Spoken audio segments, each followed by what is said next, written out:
Diktara da proiektu bat, orain dela 13 urte jaiotakoa, 2011an.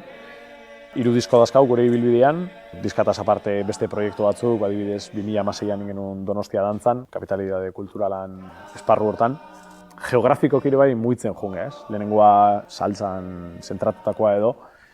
Bigarrengoan ingenun bidaia bat igual pixkat Afrikaruntz, eta azkenengo diskontan uberan bueltatu gea Hego Amerikara, ez? Hor, Kolombia, Brasil, Uruguai, Argentina, Ekuadorreko musikak egiten, euskeraz, gure hizkuntzan eta abesti propioekin. Beti izan dela motibatu gaituen elementu nagusia. 2020 urtean pandemia hastearekin batera holako geldiune orokor batean geundela. Hase ginen pentsatzen, Euskal Herritik ere zenbat jende Ameriketara abiatua zen eta bertan beste kultura bai Afrikar eta bai Amerikarrekin talka handi bat sortu zen, ez, beste kultura askorekin batera, eta arrasto hoien bila hasi ginen, arrasto historiko hoien bila. Jende elkarrizketatzen hasi ginen, bai HUko historiagileekin, Ameriketako migrazioekin adituak zirenekin. Eskatu genituen diasporan ere bai bizipenen istorioak eta ea moduren batean guri kontatzerik zuten. Eta orduan Euskal Herriko jende askoren historiak jasotzen joan ginen. Hemen daukagun Amerikar tradizio guztiarekin, ez konturatu ez, baina banerak, rantxerak, hori dena gure folklorean dago, Aiton Amonek haien musika zen, haien dantza eta plazetako musika. Orduan hori, genuen tradizio guzti horrekin eta han Ameriketan zer dagoen ikertzen joan garen guzti horrekin, dena lasaitasunez, presari gabe elkartzen joan gara, istorioak, musika estiloak, erritmoak eta hendik ubera jaio da. Pertsonai desberdin asko aurkitu ditugu. Hau da, ara lanera juntziranak, esklabu bezala juntziranak, ze Euskal Herrian bazeuden engantxadoreak ditzen ziren.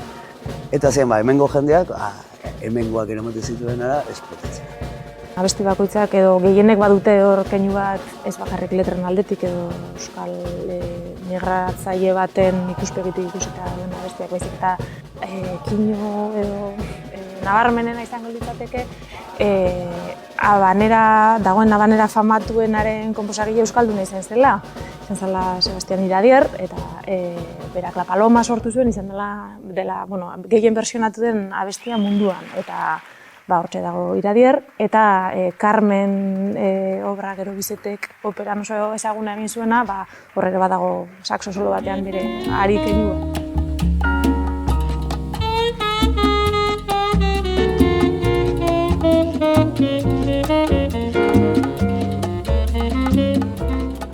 Antiokiatik izen badaukan abestia hanbuko bada estilistikoki kolonbiarra eta espatadantzara pasatzen da.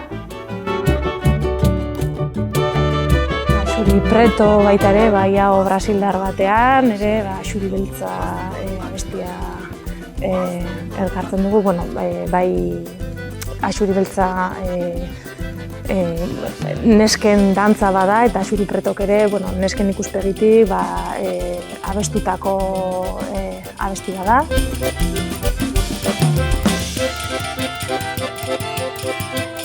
Taldearen presentzia ere nabarmendu nahi izan dugula, baina taldea giza talde bezala, ez?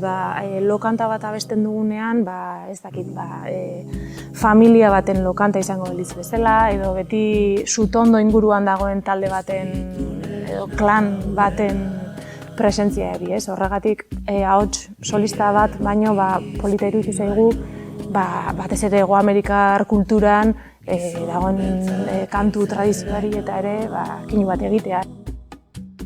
Lanean ari direla animaliak bezala.